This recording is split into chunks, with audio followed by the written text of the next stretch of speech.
Welcome to the Wander in Germany podcast. Your host is the founder of the Wander in Germany travel blog and the Travel in Bavaria Facebook group, Leanna Brown.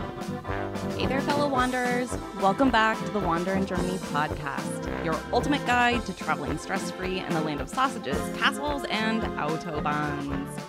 I'm your host, Leanna, and today we're diving into a topic that is a true traveler's dilemma: driving versus taking the train in Germany. So buckle up. Yes, that pun was intended, actually, because we're about to find out which is the smoothest ride. Do you see what I'm doing here? For your German adventure.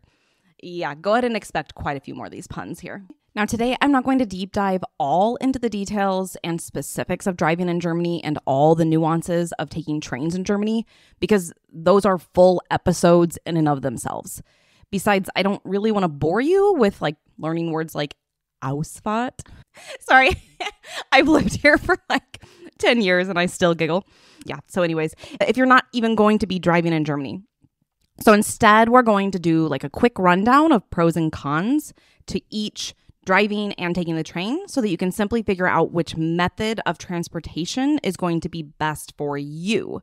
Then I need you to go ahead and make sure you're subscribed to the podcast, because next week, the entire episode will be completely all about driving in Germany. The rules, the Autobahn, renting a car, learning the signs, and basically anything else you might want to know about driving here. And then you guessed it, the week after that will be all about just traveling in Germany by train, including really getting into the different passes, the ticket options, and the importance of knowing the different kinds of trains, and obviously so much more. And before we rev up this episode, sorry, that might be the last one, I don't know. If you haven't already, make sure you go over to the actual blog, wanderingermany.com, where you can find all of this information and more as well. And if you found this podcast or any of my information valuable or helpful by you clicking on some of those links, like rental car links or even some of the Deutsche Bahn links, those are affiliates and they do help to support the work and effort that I put into making these episodes and creating the blog posts. So thank you in advance. All right, so let's hit the Autobahn, shall we? So you're planning your dream trip to Germany and you're faced with that big decision. Should you rent the car and hit the open road, or should you hop on the iconic Deutsche Bahn and just enjoy the scenery from the comfort of a train? So let's kick off by looking at the pros and cons of driving in Germany first. So, driving in Germany. Now, when it comes to driving in Germany, there's one word that usually immediately comes to mind, and that's, everybody say it with me, Autobahn. Yes, the legendary highway system with sections, not the whole thing, sections where there are no speed limits.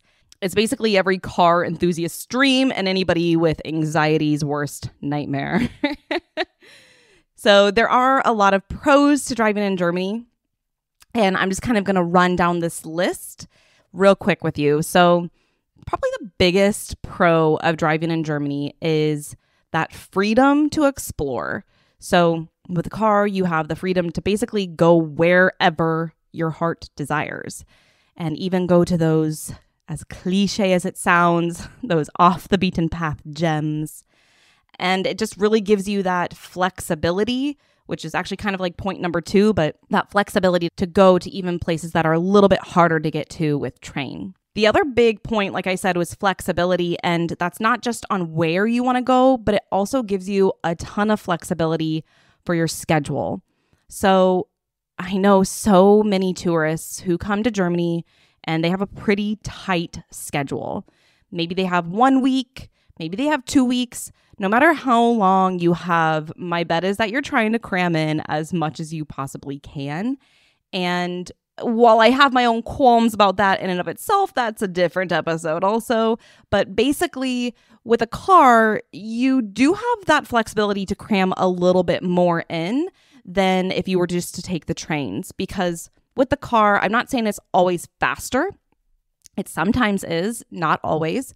But, you're on your own schedule. So you can wake up at whatever time you want and hit the road as early as you want. You can drive as late as you want. Where with trains, sometimes depending on like how early it is or late or just really just the day. You're limited to their schedules. It also just gives you that flexibility to do as you want. So you don't need to really pre-plan anything if you have a car. If you are that fly by the seat of your travel kind of planner person, then, you see a cute village and you stop. Like, it's great to have that flexibility and freedom, where with the train, you're going to fly past that cute village and be like, oh, where was that? What was that? That was so cute. But you can't really get off because you're on the train. Now, another big pro to driving yourself through Germany is the scenic routes.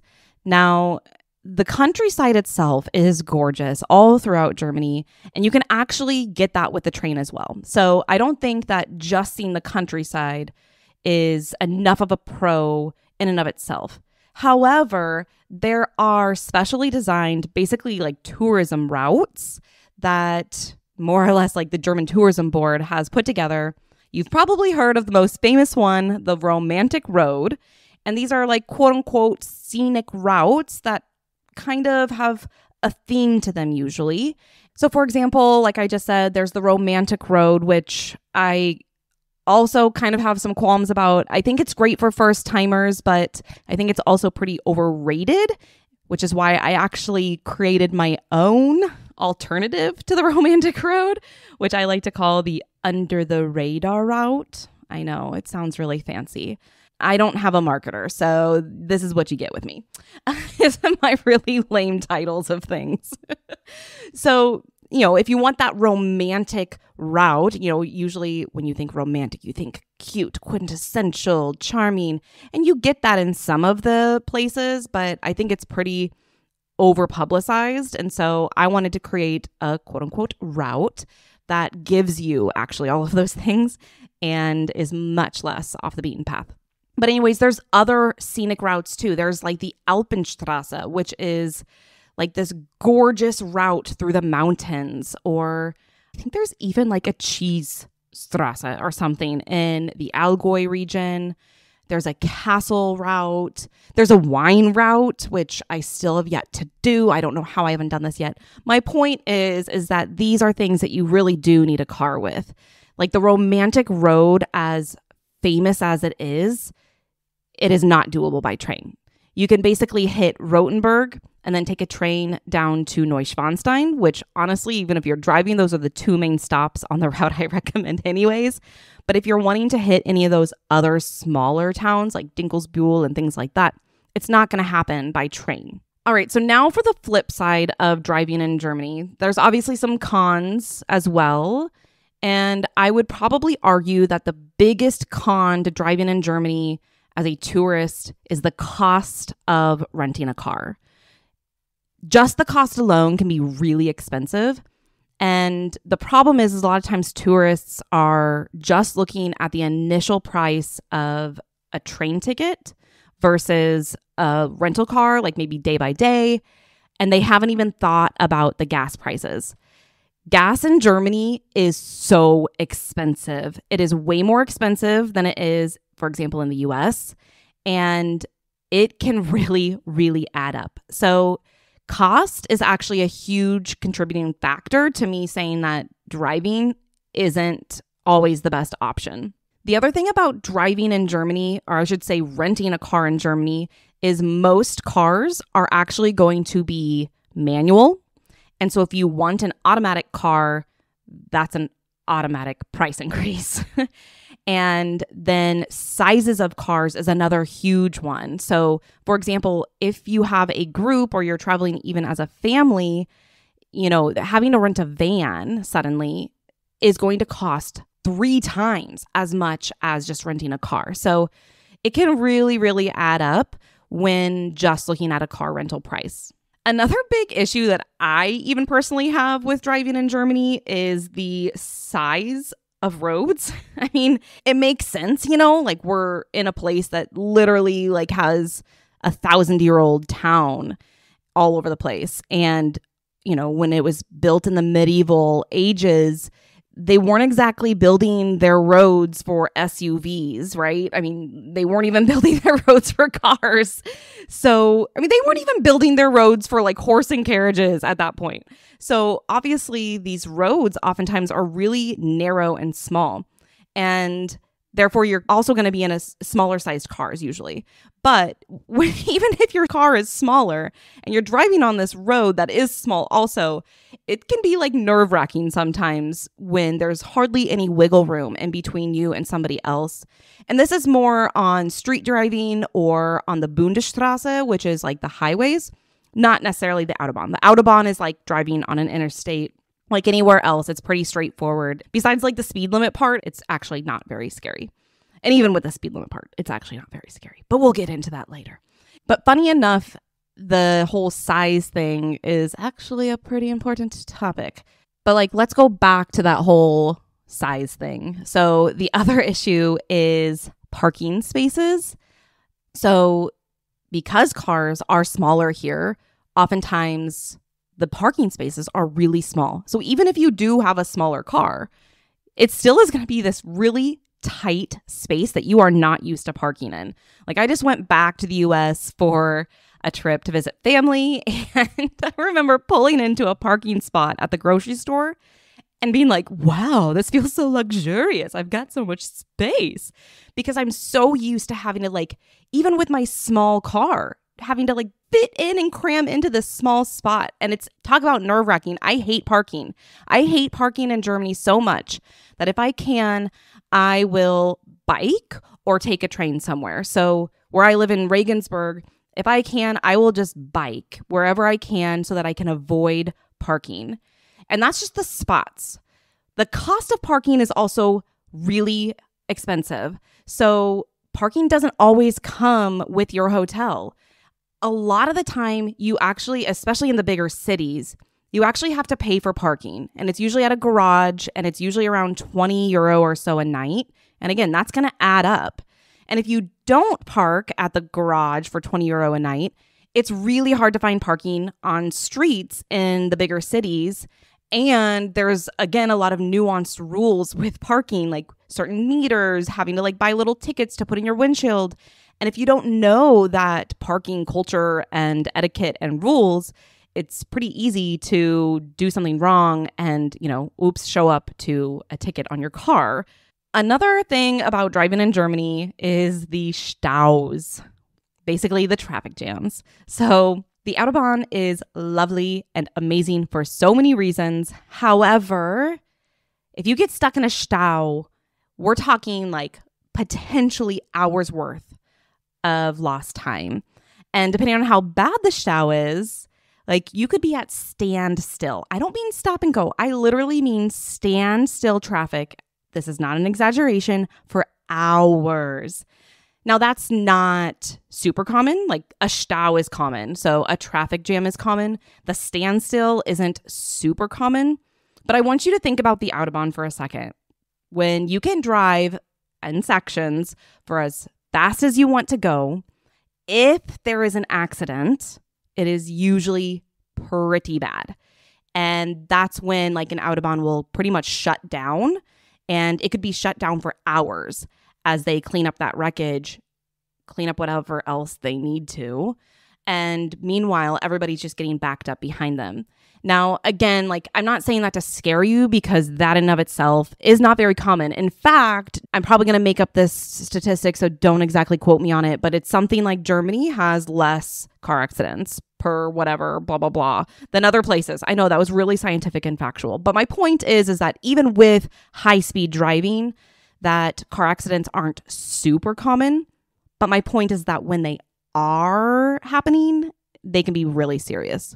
So again, not saying that to scare you, but Staus, both just like traffic jams. And oh my goodness, there is almost always construction somewhere on an Autobahn route that always slows down traffic. So, I mean, a Stau, you can pretty much just guarantee that you will run into a Stau at some point on your travel, and it will slow you down. All right, so let's switch gears here. Okay, I think that actually might be one of my last puns, but we'll see here. We're going to switch gears here and let's talk about the train. So before I actually jump into the pros and cons, I'm going to give this first bullet list kind of its own section of like question mark. Where do I put this? Well, let's just dive into it. Efficiency. This used to be a huge pro in traveling in Germany by train. I mean, there's a lot of stereotypes when it comes to Germany, but punctuality is not a stereotype. Punctuality is a thing, and you better be on time in Germany. So it's a little bit ironic that the trains have started to become much less punctual over time. And this has kind of been a hot topic for travelers, especially in recent years, especially I've personally noticed after COVID. I've even seen a bigger decline in punctuality, canceled trains, late trains, things like that, when this used not be a problem.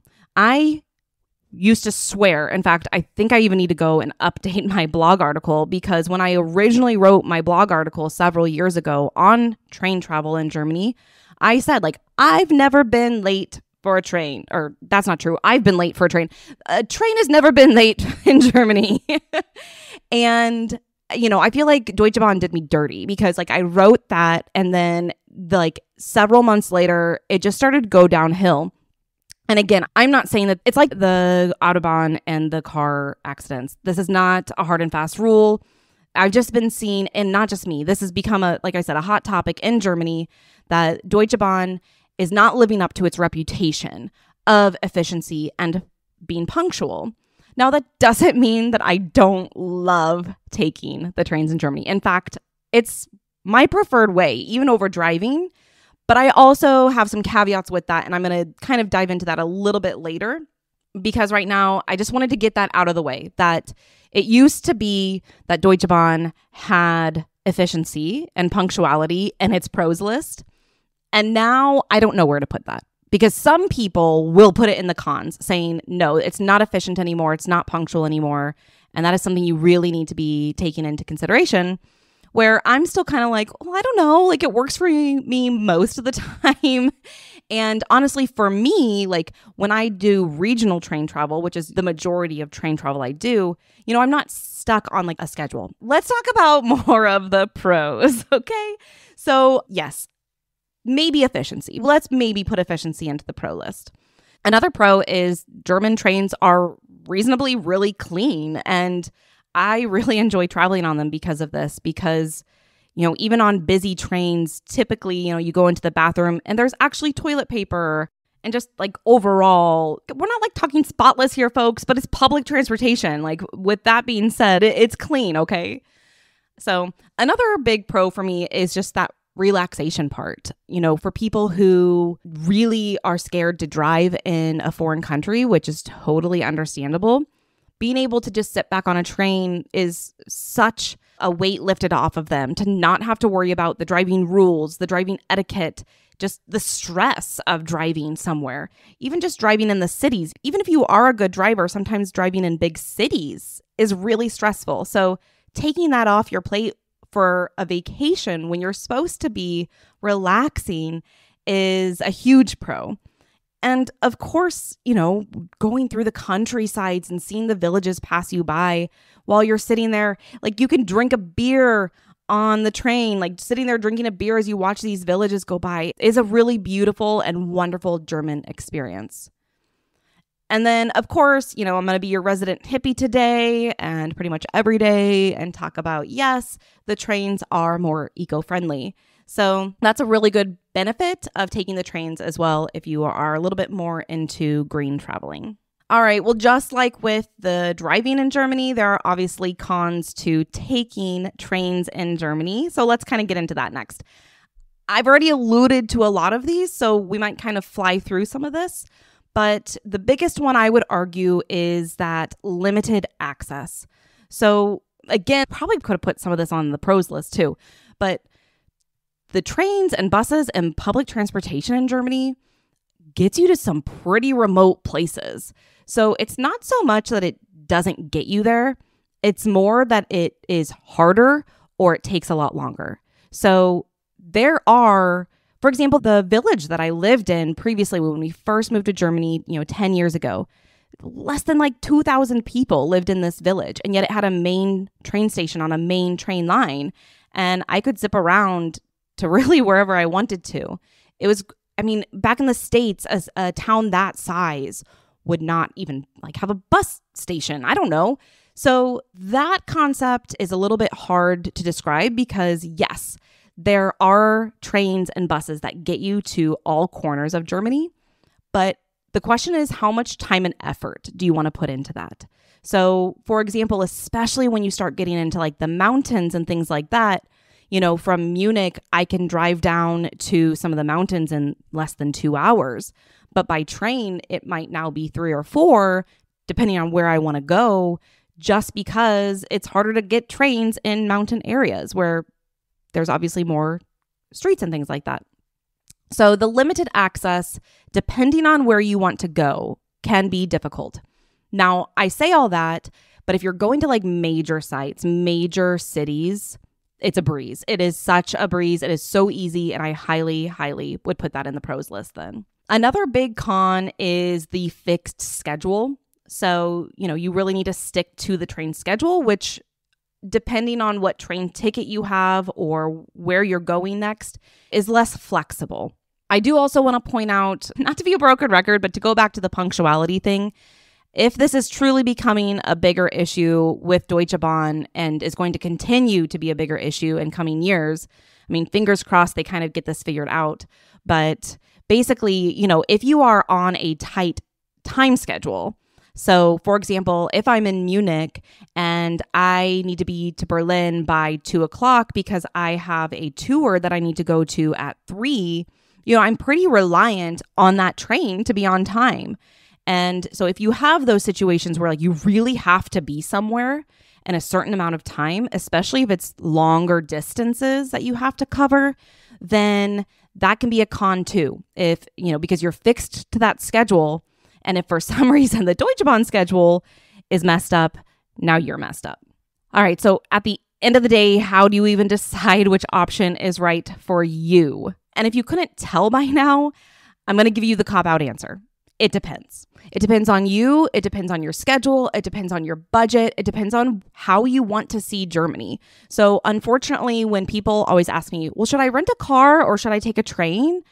I hate that I can't give them an answer, but it's also very personal to you. But if I like absolutely had to sum it up, I would say if you are all about like the flexibility, adventure, if you are short on time and therefore you need to maximize your time, if you want to do that off the beaten path destinations, then yeah, driving is probably going to be your best bet. But if you're going to like the main bucket list sites, if you're going to Munich, Berlin, Neuschwanstein, things like that, then the trains are going to get you there, and they're going to get you there decently, efficiently, and they're a little bit less stress, without having to rent a car, drive a car, learn the rules of driving.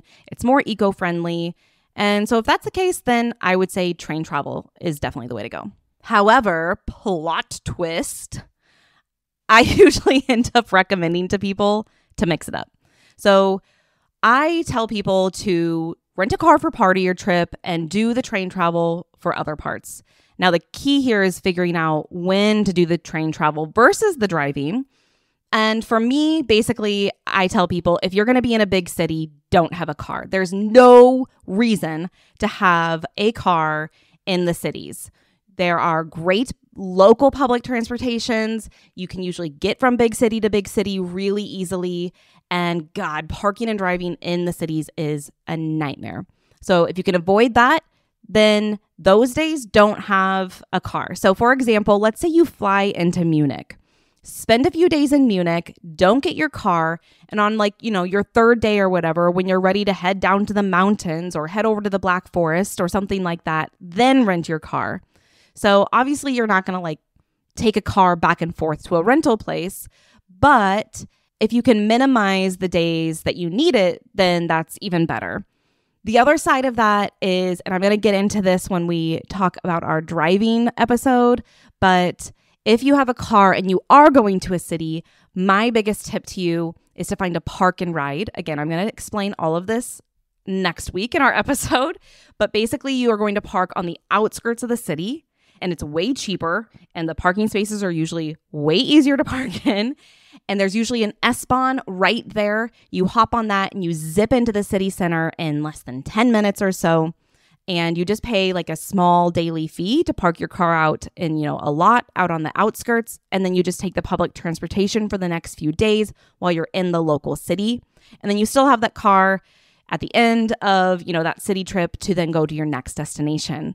So as much help as I wanted to be at the end of this, I hope that I didn't confuse you too much. Like I said, next week, I'm going to really deep dive into driving in Germany. And then the week after that, I'm going to really deep dive into train travel. So if you're still confused and you still don't know which option is best for you, then go ahead and, make sure you've subscribed, and you can go ahead and listen to those in the next 2 weeks to help you kind of really sift out and filter through the information to make the best choice for you.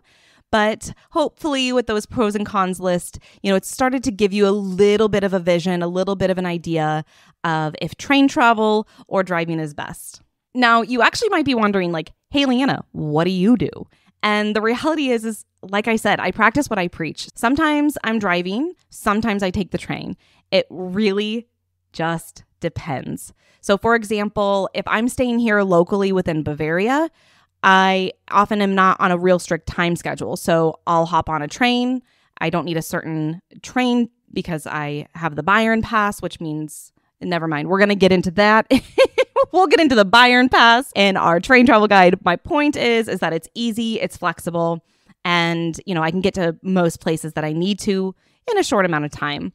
However, sometimes, if I am going all across the country, if it's not like 2 main cities that I'm going in between, it can be a lot harder. So, I do like going to some of the smaller villages and things like that. So it is easier sometimes just to load up the car. And, speaking of loading up the car, I do have a family. And so, taking the train is really fun. Like my kids love taking the trains, and the train is free under 6 years old for most passes. Some of them even go up to 15. Again, I'll go into that in our train travel guide.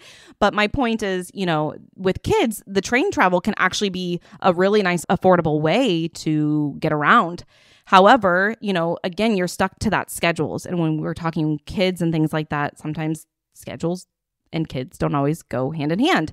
Or, luggage, for example, if you know that you have a ton of luggage with your family, or if you're just somebody who packs heavy, and has a big giant suitcase, then no, taking the trains is not going to be for you. You're going to want a car. So, for us, it depends. Are we going camping? And we need to load up the car with gear, then yeah, we're going to take the car. But if we're, going to a city nearby, then yeah, we'll probably take the train. So we really do look at each individual trip and decide, cost-wise, is this best? Efficiency, is this best? And really, it boils down to the individual trip that we're taking. All right, well, that's a wrap for today's episode of Wander in Germany. I hope that this episode helps you to decide whether zooming along the Autobahn or relaxing in the train is right for you. And of course, don't forget to subscribe if you haven't already to get notified of those future episodes that we were talking about with trains and driving. And you can also follow me on Instagram at wander.in.germany, or on Facebook, just Wander in Germany. And until next time, bis zum nächsten Mal. Tschüss.